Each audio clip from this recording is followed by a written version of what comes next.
How do you build a successful career as an ExJW? If you've never been a Jehovah's Witness, you may not know that the religion strongly encourages its members to pursue menial part-time work as opposed to well-paying, successful careers. How can an ExJW overcome the challenges created by this mindset and build a successful and fulfilling career? That's what we'll be talking about today on the ExJW podcast.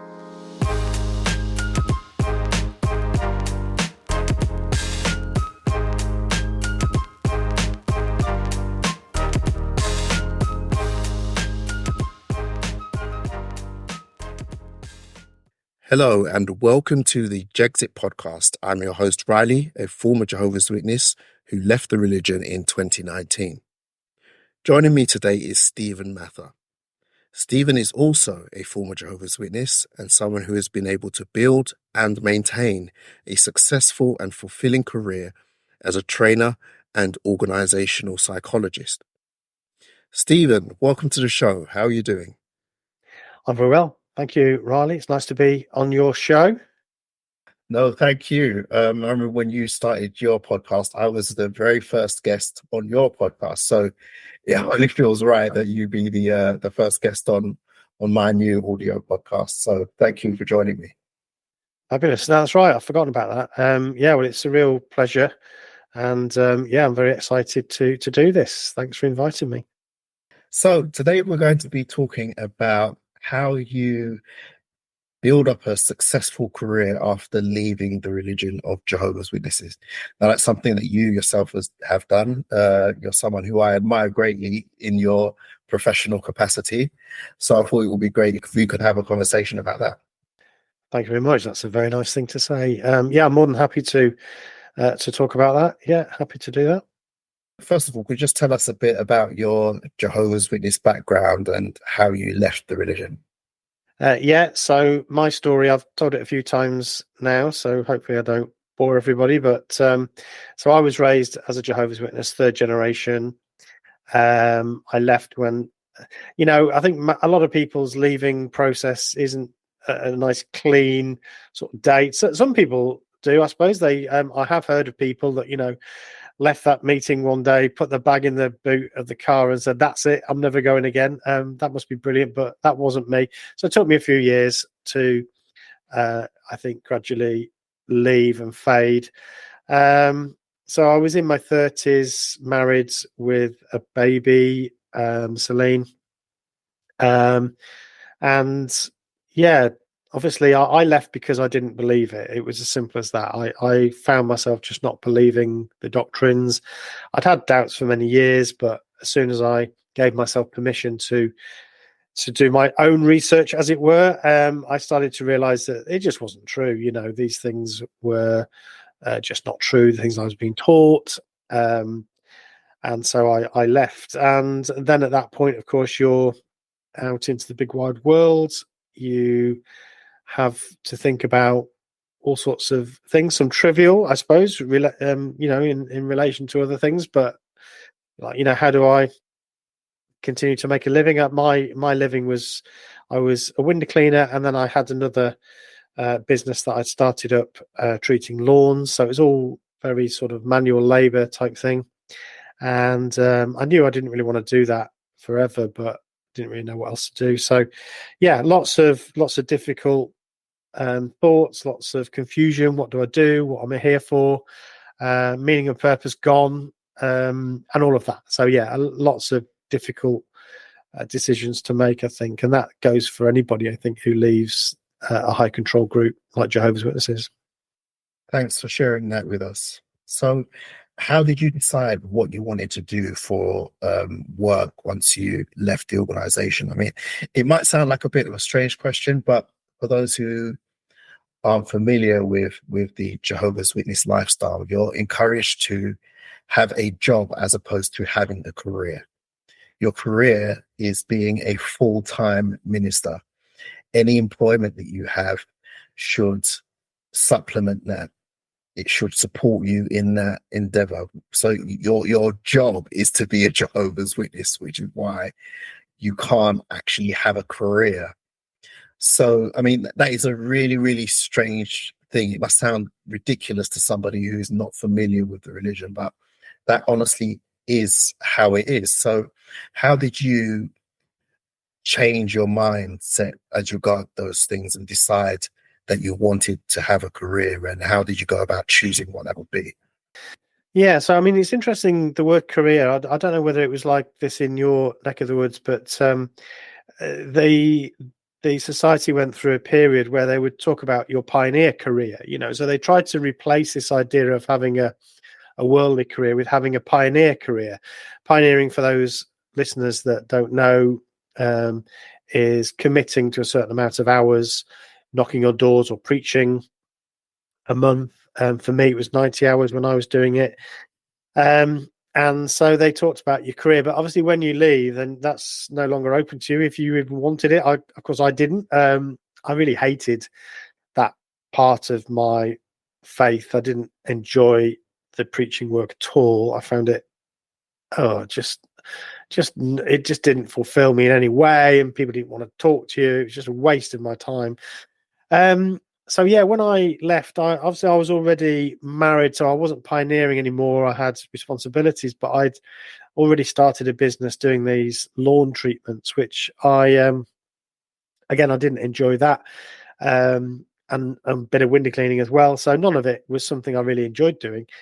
Why did I choose what I did? So first of all, this shows you how old I am. Computers weren't exactly new, but we were on to Windows 95, I think. So this is going back quite a long time. And I was in my early 30s and I'd never really touched a computer. I'd never been near a computer before, other than, sitting over somebody's shoulder, maybe doing something for me. But I'd never really used a computer. Hadn't used a mouse before.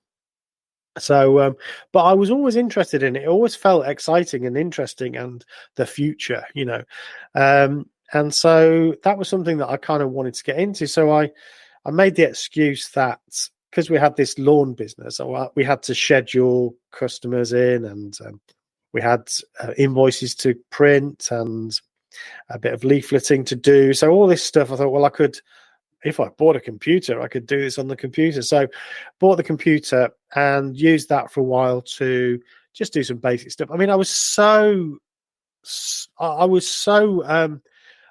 unaware of how to use it. I remember calling the helpline once saying, I can't get this cursor to be where I want it to be. And it was just because I hadn't typed anything on the document yet. It was just so embarrassingly, I knew nothing about it really. But I kind of soon picked it up and started to use some of the software and everything. And then so I decided that I did need to learn more. So I actually got an A level, which in the UK is like the sort of thing that you do at 16 rather than going and leaving school, which I did. I left school at 16. So I didn't stay on at school to do any A levels or anything like that. I left school at 16, which meant, again, very few qualifications. So anyway, I got this evening class in a local college in computer studies. It took me 2 years to do, just one evening a week. And, but, I sort of learned some of the stuff around how computers worked and a bit of coding and a bit of, that how they work and networks and all that. I wouldn't say I was particularly good, but I knew enough I managed to scrape my A-level qualification. But as I was doing that, there was a job advertised in the local paper. Yeah, I am that old, the local newspaper. So in the local newspaper, there's this job being advertised for IT tutors. So this was at a small training school, which had funding from the government to train adults in computer literacy, really. So there was just the applications. It was Microsoft Word, Excel, and Access. That's going back a bit, databases. So I applied for it, not really knowing how to use a lot of the applications, but I thought, well, I'll just apply for it. Went for the job, and the interview went really, really well. And they offered it me that day. So they said, do you want to start? When can you start? Sort of thing. So at that point, I basically just handed my business over to my dad and said, "Look, I'm leaving," and I took this job, which was amazing. I mean, I was training this stuff, learning it the night before, actually training the learners in the classroom. It wasn't high level stuff, but for me, it was stuff I'd never done before, so word processing and using Excel and all these things, spreadsheets. And it was a very interesting time, very, very exciting time. I was learning new skills, but I realized that training, classroom training, corporate training, those sorts of things were definitely my bag. In a way, not surprising, because Jehovah's Witnesses, the one thing that I benefited from, I would say, and that isn't the case for everybody, certainly not for women in the organization, but for me, was the opportunity to learn how to do public speaking. And so I was very comfortable, stood up the front, talking to these people and giving them instruction. And that was something that I just picked up very quickly. And I think they were surprised at how competent I was at doing that. And so I did that for about a year, and then got another job in a support center for a large food manufacturing company, but that was in the IT department. And I was on their help desk for a while, but with the idea that I was going to be their trainer. So I was basically going to train the users in how to use their software and various different bits and pieces like that. So yeah, that's how I kind of ended up into learning and development. So that's how it worked for me, which, going into IT might surprise you, Riley, because given that about 2 weeks ago, I phoned you up saying, "I need help, Riley, please help me with my IT problems." But yeah, I kind of knew enough to do what I was doing at the time. Thank you. Yeah, that does surprise me. I don't mean that in a bad way, obviously. No. I mean, I was never. What I found was that IT environment wasn't really for me. So I enjoyed the training bits. I enjoyed learning how to use software and then training people how to use it. But the support side of it and learning all the networking stuff and all the hardware stuff didn't really interest me, and I didn't enjoy that. So it made me realize that training, yes, IT, no, and that. But I think I guess the reason you've got me on to talk about this stuff is because a lot of leavers of these religions, Jehovah's Witnesses included, you find yourself in this situation where you don't really know what you can do, you don't really know what you're interested in, and I think there is an element of trial and error. So I guess if I give any advice, it would be, don't be afraid to try something. For me, the IT bit wasn't my bag, but I learned a heck of a lot. I learned how to implement processes, how big organizations work. I'd never worked in a big organization before. Corporate culture, how to do a project, how to manage a project, how to be part of a project. And then obviously the training and development stuff was really valuable. So although it was difficult, there were times when I really hated the job because it didn't fit perfectly, I did learn a lot from it. So yeah, I guess that's, I try not to give lots of advice, but my experience was that trying this, going for it, okay, it was a bit of a risk. I had a business that I really didn't like, but it was earning me a living. But I was glad I made the change and learned a lot from it. And gradually I got into the area that I really wanted to do. You mentioned something that I found really, really interesting. You said that since Jehovah's Witness men are taught public speaking, that's something that actually came in handy in your training job. Now, a lot of ExJWs might not like what I'm going to say, but I do think personally that it's important to try and make the best of every single bad situation. And for me and for most ExJWs, being a Jehovah's Witness was a very, very bad situation. But that doesn't necessarily mean that there are no positives that you can draw from that experience. And obviously you drew the skill in public speaking as a positive. Are there any other positives that being a Jehovah's Witness brought to your career development? Yeah, I'll definitely answer that question. Before I do, I just also want to say that I've always been very open about that, and I've always said that, you know, Jehovah's Witnesses did teach me how to stand up and speak in front of people. But I think it's also important to realize that sometimes they overestimate the value of that. So yes, it did help me in terms of the basics of standing up in front of people, getting comfortable with that, and also, I suppose, some basic speaking skills. But you have to remember that the longest you're ever going to stand and give instruction as a Jehovah's Witness is about 3/4 of an hour. That's if you're an elder or giving a public talk. But for most people, it's a few minutes. The sort of training that I do now, you know, last days. I'm delivering training for 3 days in a row, or something like that, and so it's a very different animal. So I think I'm happy to give the JDubs credit for something, but not for everything. And I think that's the other thing to remember. Again, when you're leaving, is that yes, there's things you can take and use that yes, you're going to make the best of that bad situation.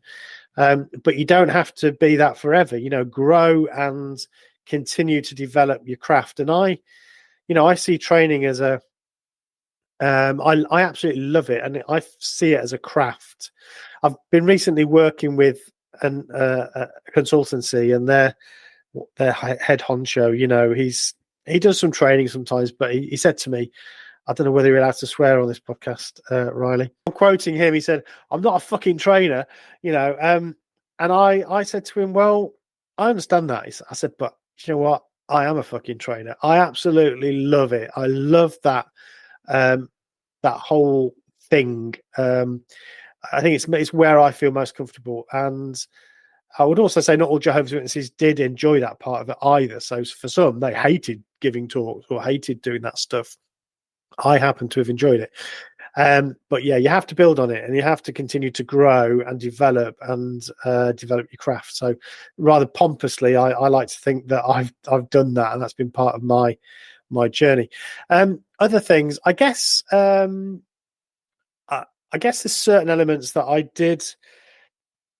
did continue to do a bit. One of those was, I suppose, cold calling is one of the areas where I think that's another thing that Jehovah's Witnesses sometimes go into. So sales, some of that is about relationship building. So it depends what area of sales that you're talking about. So cold calling is one thing, and I think lots of us do a bit of that when we leave, either because we're starting another business and we have to just call people and try to sell our wares. Or if you're in a bit of a more of an account management role, then it's about building relationships, making return visits, if you like. And you're sort of doing some similar things really in terms of getting to know people and so on. And so I think there's some transferable stuff there.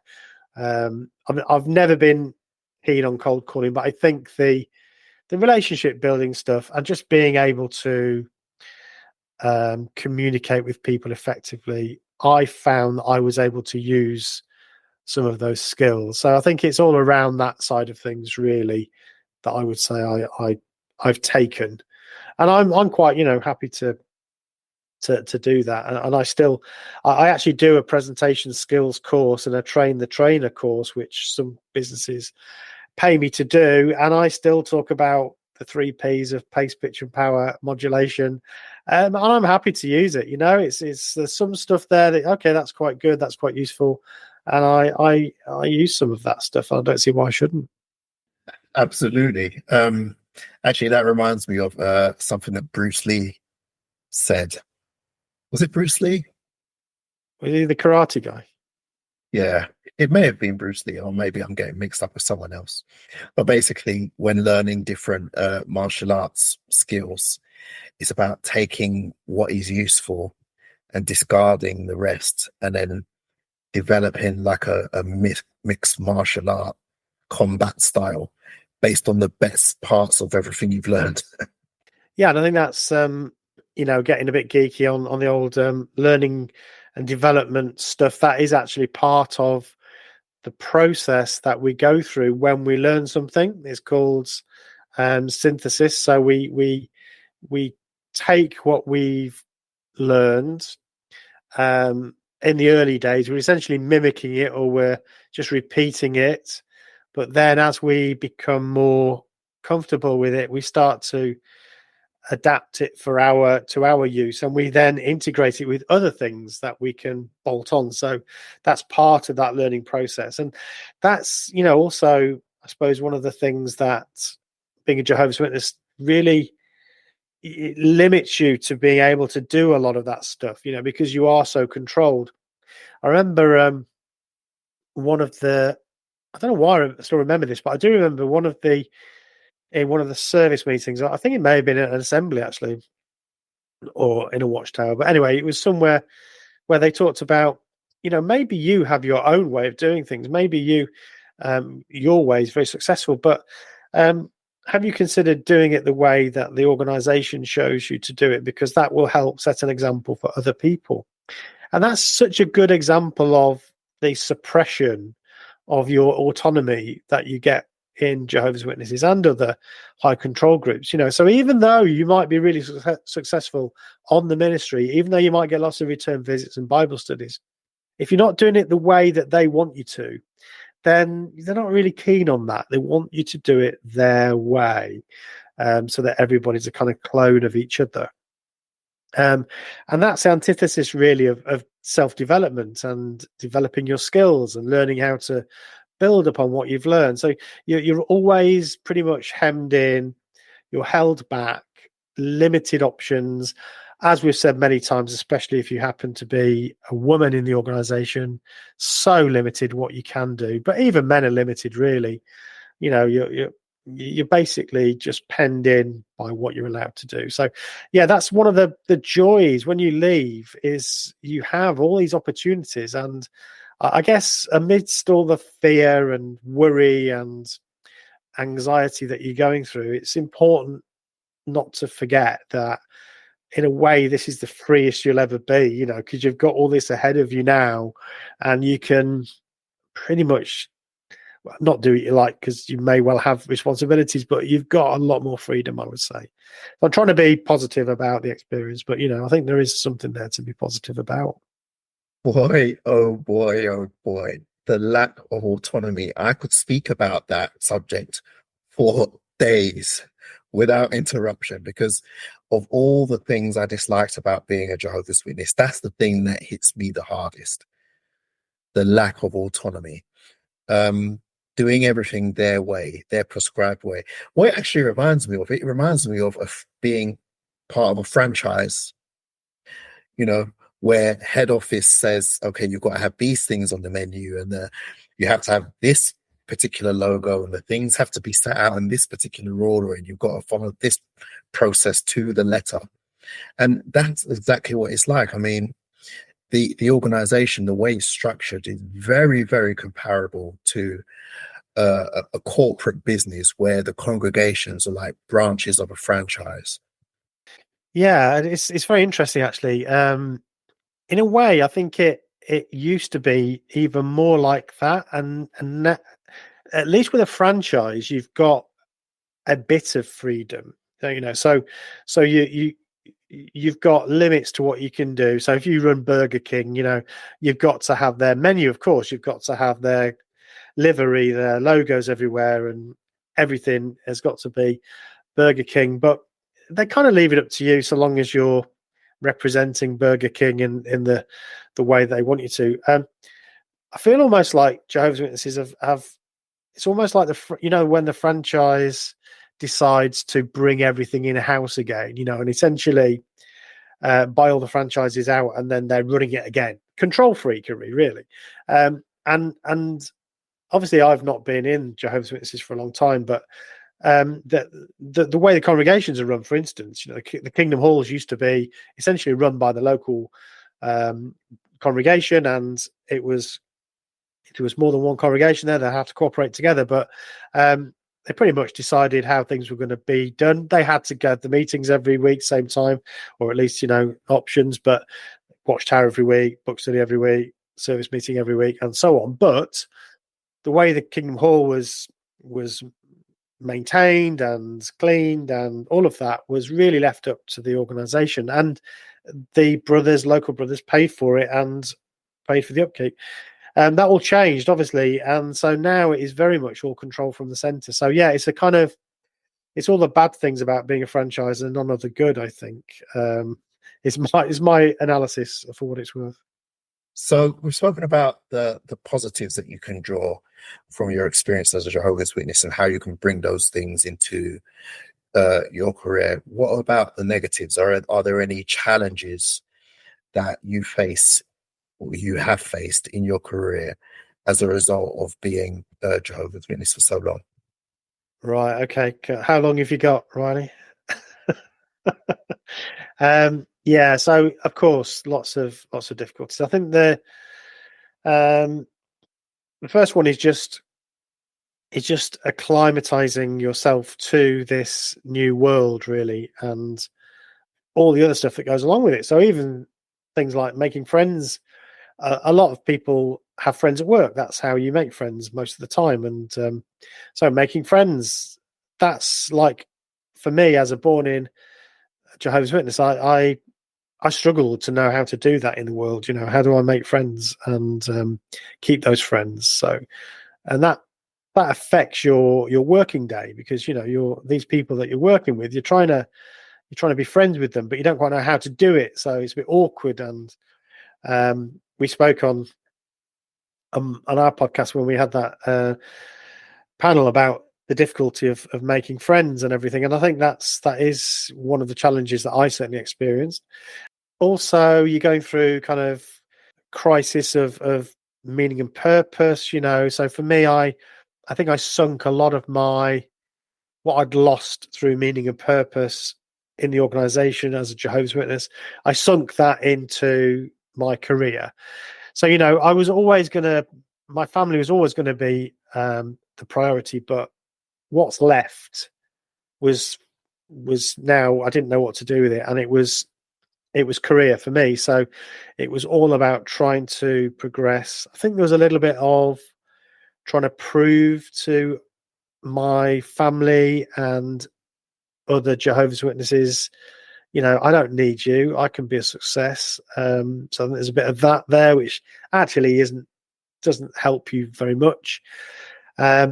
It's all getting in the way of actually what you should be there, enjoying your career and developing just because you want to, and just because you want to better yourself. So I found that quite difficult. Part of this is because it's all happening at the same time. So you're struggling with other things at the same time as you're trying to develop a career. The biggest thing, though, I think for me, I felt behind, so I was in my 30s there with the rest of the team were all in their 20s. And I was very conscious that I was 10 years behind everybody else. I also didn't have any advanced qualifications. So other than my A-level in computing, that was it. I didn't have a degree or anything like that. And I wanted to do that, but on the other hand, I had to decide what's my priority right now. And I made the decision that my priority should be to develop my career. And do I actually need a degree at this point? No, probably not. So I kept putting off the degree. And then it took me till my mid-40s before I actually enrolled in my undergraduate degree with the Open University in the UK. I didn't know how to do any of that studying. I was a middle-aged man, all of a sudden back in the learning environment, doing stuff I had no idea how to do. So that took me quite a while to get into the swing of being a student. I'd left school at 16, and then in my mid-40s, I was now at school again. And so I think that was hard. That was a disadvantage, and it was difficult. I mean, the thing that I did right, I think, was I did it part-time. So, and again, I don't know where I was, I don't know what I was thinking, because I didn't actually know how long it was going to take me. I mean, I don't know why I didn't know this, but I remember starting it and thinking, should only take me a couple of years. But it was going to take me 6 years because I was doing a full-time degree in part-time hours. So it took me 6 years to do that degree. That's a long slog, year after year, exam after exam, study after study. And, it took me a long time to get that under my belt. So I think that's another difficulty for lots of people is not, and there tends to be a bit of a ceiling then that you struggle to push through if you don't have some of these qualifications. I'm not saying everybody has to have a degree, and that might not be for you when you leave. Maybe you don't need it, but for me, it was really going to help me to develop and progress. And it took me a long time to get it. I was 50 by the time I'd actually got my undergraduate degree. So I felt bitter for a long time about that, those lost opportunities, those lost years. But made it in the end. And then of course I did my master's a couple of years later. So managed to get it all done, but I'm now in my late 50s. It's kind of, I feel like I've got all these things now. What do I do with them before I retire? So it's kind of difficult. So yeah, that's the downside, or one of the downsides. The biggest downside that I face in my professional work is as a result of the lack of autonomy from being a Jehovah's Witness. I'm very, very sensitive to being told how to do things. I don't mind being told what to do, but I don't like being told how to do it. And I'm especially sensitive to that. It doesn't take a lot for me to feel like I'm being stifled or confined, which I don't think is necessarily a good thing. Have you felt something similar? Yeah, I think so. I mean, it's hard to know. Leavers of high control groups are themselves a self-selected group, aren't they? So maybe the reason why we're like that is because they're the people that leave. So the people that are not like that don't leave. So whether we like that because we left, or whether we're like that because that's the way we are and that was why we left, I honestly don't know. But maybe there's some research there.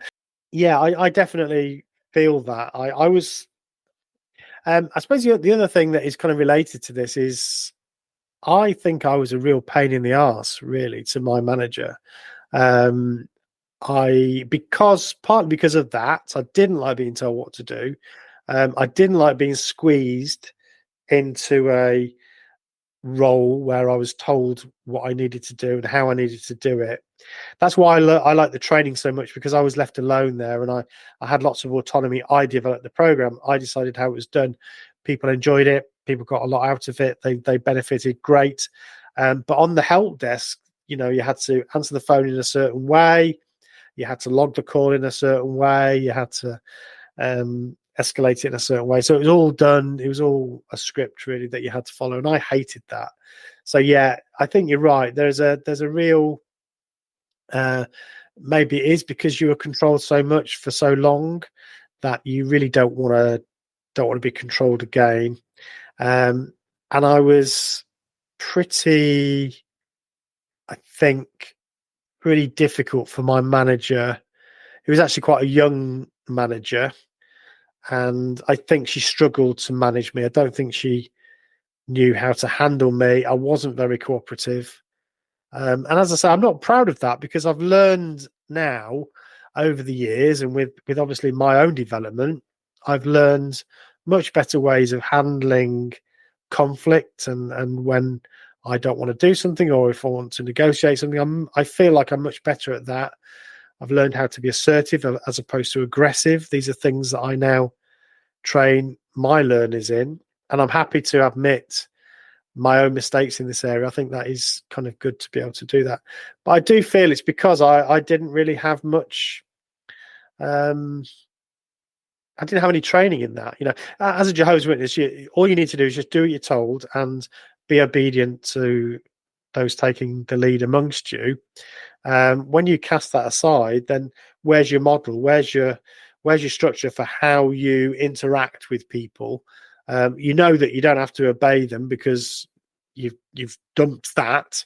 But that doesn't necessarily help you how to negotiate things that you're not happy about. And I just didn't know how to do any of that. And so, as I say, I think I was fairly difficult person. I mean, I didn't do it out of spite, but I think I was just an awkward character, really. So, sorry, Jill, if you're listening. What you said resonates with me so much, because being assertive is something that I naturally struggle with. You know, I have to really, really practice and force myself. And as you well know, being a Jehovah's Witness, you have to be meek and mild, and I hate this word, yielding. Those are all things that are like highly valued. And of all the, I mean, I wasn't by no means a model Jehovah's Witness, but of all the rules and principles, those were the ones that I took the most seriously. Being agreeable, being meek, being mild, you know, being yielding. So now that I'm not a Jehovah's Witness anymore, and there are times where I need to have conflict resolution skills. I need to be able to put my foot down and disagree with people and push back against things. Those are things that I find extremely challenging. How did you, get over that yourself? Yeah, so the strange thing is I went on a course. Believe it or not, so when I was the IT trainer, and picking up my story again, I basically the business decided to make a lot of cuts, and one of those cuts was they decided to get rid of the IT training role altogether. So that was me made redundant, but they didn't want to lose me, so they moved me into another department, which was called the Manufacturing Excellence team. And they didn't have a trainer there, so they had like internal consultants, but they didn't have anybody to do the training. They all sort of picked that up a bit themselves.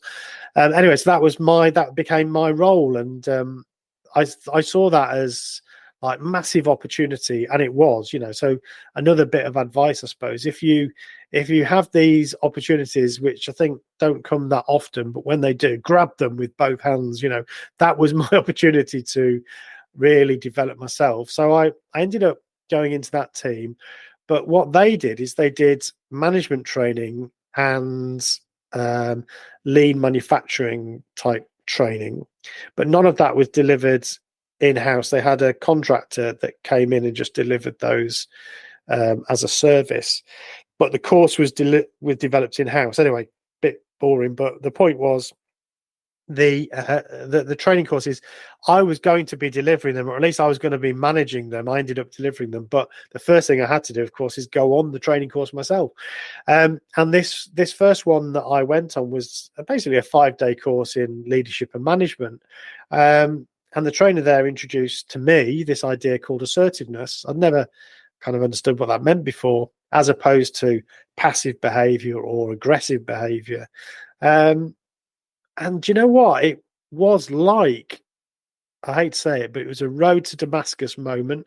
I felt like all of a sudden somebody had given me a way to do this thing, to handle difficulty, to disagree without being angry, to ask questions, to be inquisitive. And I just thought, this is fantastic. I didn't know any of this. And now I look back on it, it's fairly basic stuff, but it was just a way. So no longer did I have to be meek, until the point at which so this is the way that normally worked with me. I was meek, I put up with it. I was meek, I didn't say anything. I was meek until eventually I would explode. And every now and again I'd go nuclear. And that's because, of course, you can't keep that up forever. So I would lose my temper and then say something or do something that was embarrassing to me and wasn't professional. So this just gave me a whole new way of doing things. I could say this instead, and I could ask this question, and I could do this. And so for me, it was that training course that I went on. Then I took the training course on myself and started to deliver it. And obviously I got a chance to learn more about it and At this point, I hadn't done any of my degrees or anything like that, so that helped me as well. So it's an ongoing learning process. That's how it worked for me. But I think being open to accepting that, there's a lot of stuff I don't know, and this is something that I should use. That was for me, that was the big one: assertive behavior, a whole different way, a whole different strategy of dealing with people, staying on the level with them, speaking as an adult to them, and encouraging them to speak as an adult back to me. And it just changed everything really about the way that I dealt with people at work. So yeah, that's what helped me. That must have been so valuable. And here's the thing that I've found in literally bar none, every cult that I've ever researched or looked into, they have these false dichotomies of black and white thinking. And in the Jehovah's Witnesses, you're either a doormat or an arrogant prick. There's no in between, which is why you can't be assertive, because they will class that as being arrogant, and it's just, when you think about it, like an adult for 2 minutes, it's so ridiculous. It is so not like that. There are so many things where you can actually have a happy medium. Yeah, absolutely. Some people might disagree and say, there's lots of examples in the Bible of people being assertive and so on, but I don't think so. And a lot of it is, if you disagree with your neighboring tribe or the neighboring nation, you go and fight them, don't you? That's that was kind of the way that it was in the Old Testament. And then Jesus comes along and essentially says, just be a walkover.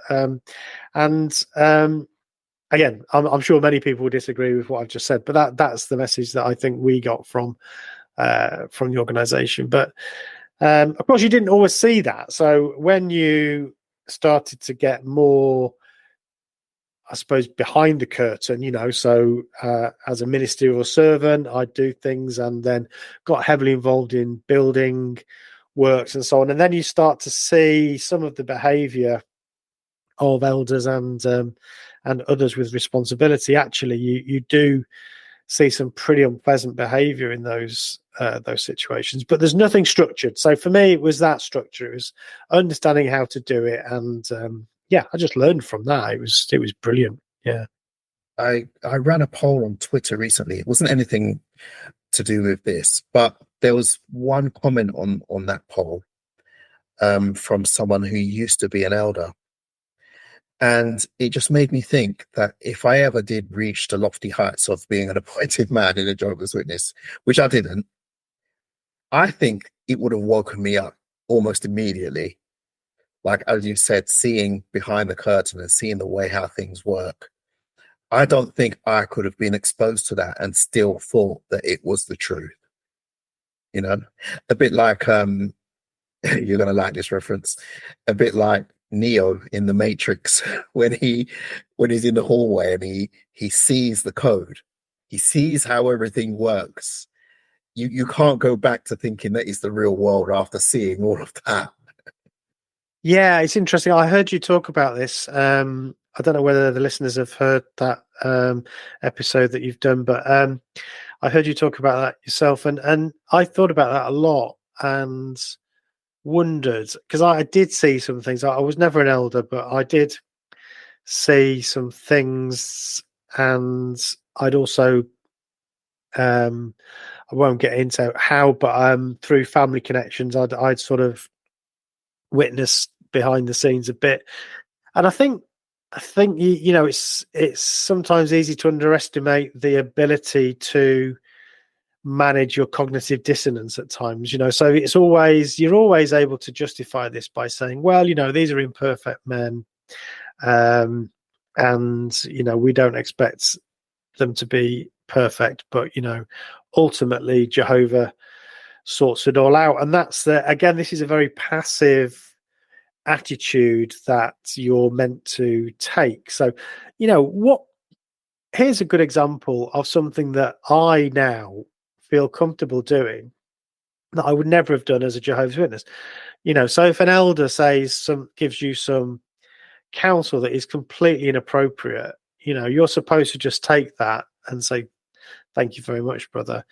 But actually, there is a way of saying, actually, I don't agree with that criticism that you've just given me. Here's why, and just calmly explaining why you think that criticism is unjust, and you think they need to think again about it. And here's why I disagree. Now, being able to have that adult to adult conversation is often impossible within this hierarchical organization. So as an elder, you're the boss, and the members of the congregation basically need to just do what they're told and accept whatever you say. And I think if you stood up to them, they just don't like it, and they probably don't actually know quite what to do. But there's no equality there. There's no feeling, well, I can actually have a conversation with you as an adult. If I disagree, I'll explain why, and then you can come back and tell me why you think your position is right, and we can have an adult to adult conversation. We might disagree at the end of it, but that's fine. We both go away and think about it, and at some point one of us might start to think, actually, I was a bit out of order there, or not. That's fine, because adults don't always have to agree.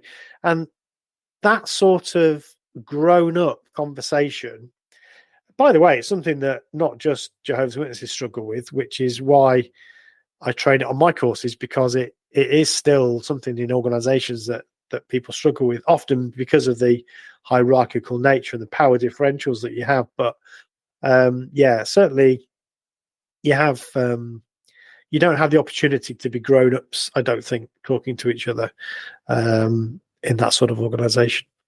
Yeah, I completely agree. I mean, the way that a lot of high control religions operate is by infantilizing their members. All the things that we take for granted as being part and parcel of being an adult, they're stripped away from you, and you essentially become a dependent child to the group, which is really, really terrible. Especially if you eventually wake up and then leave the group, you have to learn all of these new things. I mean, apart from being, raised in a high control religion and then coming out into the world, there's a steep learning curve anyway. But on top of that, you need to learn how to function as an adult in day-to-day life and in the workplace. And it's a huge challenge. I definitely found it challenging. Well, you only need to think about the metaphors that are used to, we're encouraged to be, like children, really, slaves, sheep. All of these metaphors is about submission, isn't it? We are to be submissive to the authority of the organization, and of course that's in the interests of the organization, but it's not in our interests as adults. So yeah, I think that is quite a long process, I think. And the other danger, I guess, is that we can, perhaps if we're not so reflective, we can end up just lashing out at any, I guess this relates to what we were talking about before, really, but it's easy then to lash out at any sign of authority or anybody that seems to be trying to be a bit elderly. To us, it's like nails on a blackboard. It's like we can't stand it, and maybe we become a bit oversensitive to that because of our experience. So yeah, I guess that's another problem.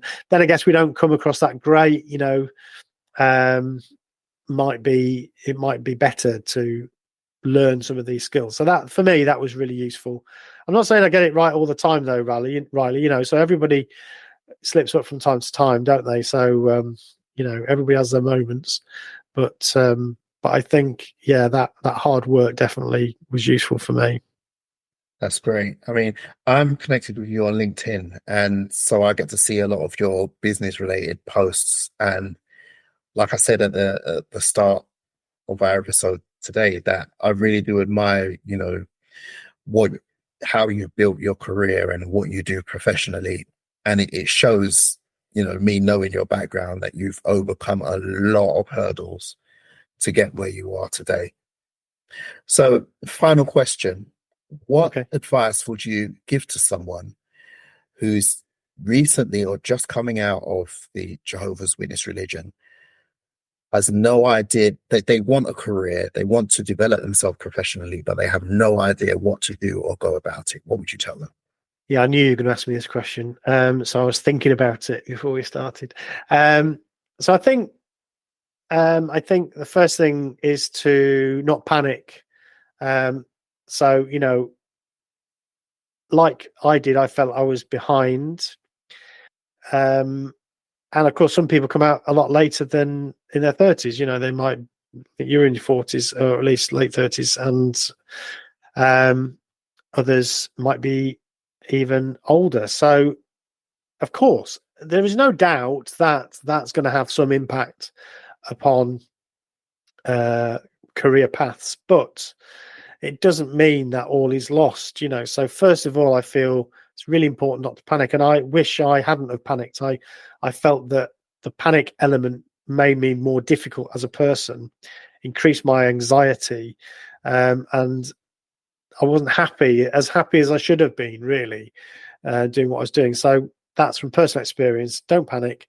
It feels like you're behind, but you've also got some, I would say, unique, if not unique, fairly unusual set of experiences that provide some insight into things that other people don't necessarily have. So, and I've tried to continue to use that as I've gone from training to, organizational psychology and consultancy, things like that. I still think back to experiences that I've had and that I had as a witness, and also I put on my LinkedIn profile that I was a Jehovah's Witness. I know not everybody does this. I didn't do it at first, but I actually, you mentioned LinkedIn, I actually have in my LinkedIn profile the years when I was a minister of Jehovah's Witnesses.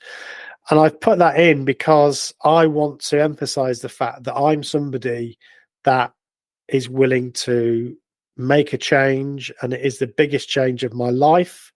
I work in change, I suppose, as well. So it sort of sits with that narrative, biggest change in my life. So yeah, I wouldn't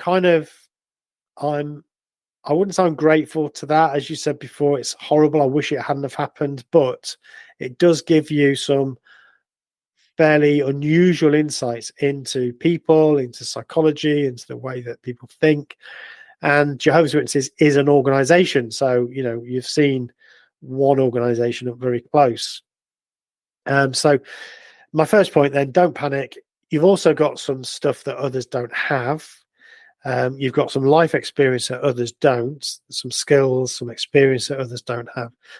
And then I think the other thing I would say is to think about what you enjoy doing. So I'm doing some research at the moment around intrinsic motivation, and I'm finding it really interesting, and it's helping me even now think about, what do I really love doing just for the sake of it? So I think, I don't know if this is the same for all Jehovah's Witnesses, but I felt like everything I did had to be a very instrumental thing. So I should be busy doing something important for Jehovah or for earning a living. Anything else, leisure time, well, of course you need a bit of leisure time to recharge your batteries, but it's not really important. So basically everything was about something else. But I think it's really important to find things that you just enjoy doing for the sake of it. Now, that for some people that's obvious, and others it's more difficult. It takes a bit of time. You might try something, you think, I don't really like that. But whatever it is, the things that you really love doing. Sarah, my wife, she works in the care profession, and although she works in the kitchen, that environment that she's working, helping people, looking after people love her, and they love to see her, and they she just has such a buzz through that interaction. So, you know, for her, that's absolutely the right fit for her. She loves doing that. I love being in the training room and doing what I do. Take some time. So find what you love if you can. I know that sounds really twee because not everybody can. And I know that that's a luxury, but it took me quite a long time to get there. So I don't think you have to do it straight away, but don't lose sight of what you love doing. It could be the job itself, or it could be the interaction that you have with the people that are there, that you feel you're making a difference in some way. You know, just enjoy the work for the sake of it. And, you know, if you're working in a takeaway, do people enjoy your food? You know, do they love it? If you're a delivery driver, this is stuff that people are looking for, waiting for. I have a delivery guy that comes to my house, you know, every week or so with my Amazon parcel, whatever I've ordered. And he's a lovely guy. You know, we always have a chat and he's great. And you can tell he loves doing that job. So I just think it's really important to try and find things that we have some pleasure doing. I don't know if that sounds a bit twee and unrealistic, but for me, that's something that took me quite a long time to realize. Yeah, making money, of course, we need to earn a living. All of that is important, but finding things that we like and enjoy doing, I think is the important thing. It might take some time to get there, but you can then, you know, maneuver yourself into that role. So they're my two things. Don't panic. You've got some skills, and three things, and find what you enjoy doing and do it because you enjoy it. That is really superb advice. And it really strikes a chord with me as well, because I've always felt that it was important to enjoy what you're doing.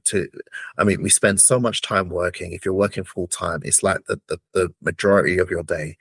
If you're doing something that you either dislike or you don't get a lot of pleasure from, it just feels like you're wasting your life. And I've felt that practically all of my adult life, even when I was a Jehovah's Witness. And it's something that I disagreed with a lot of other Jehovah's Witnesses on. But I'm glad that I've stuck to my guns with that opinion. So it's very validating to hear you say the same thing. Yeah, and you know, I think the other thing is to take advantage of the warmth and the support that ex communities have. You know, sometimes they can be a bit difficult. You know, not everybody gets on. That's the same in every community. But the fact that other people have been there and they know what it feels like, you know, take advantage of that. There's lots of groups that offer you the chance to get together. You know, there's Faith to Faithless that do it. There's Family Survival Trust that do it. There's Recovering from Religion. So these groups allow you to just get together and talk about some of this stuff. So I think, you know, there's something to be said for that. And of course, listening to great podcasts like yours, Riley, where people talk about it and their experiences can be useful. I think that's the other thing to do. So yeah, that's that. It's great if you can feel like, okay, I'm not on my own, you know. That's great. Thank you so much, Stephen. And thank you for being my very first guest. You're very welcome. I really enjoyed it. Thanks, Riley. Me too. Thank you. And thank you, listeners, for tuning in. I sincerely hope you enjoyed this episode and found it useful. If so, please like, subscribe, and depending on where you're listening to this, leave a review or comment, as that really helps to get the podcast in front of as many people as possible. Until next time, this has been the ExJW podcast. Have a great week.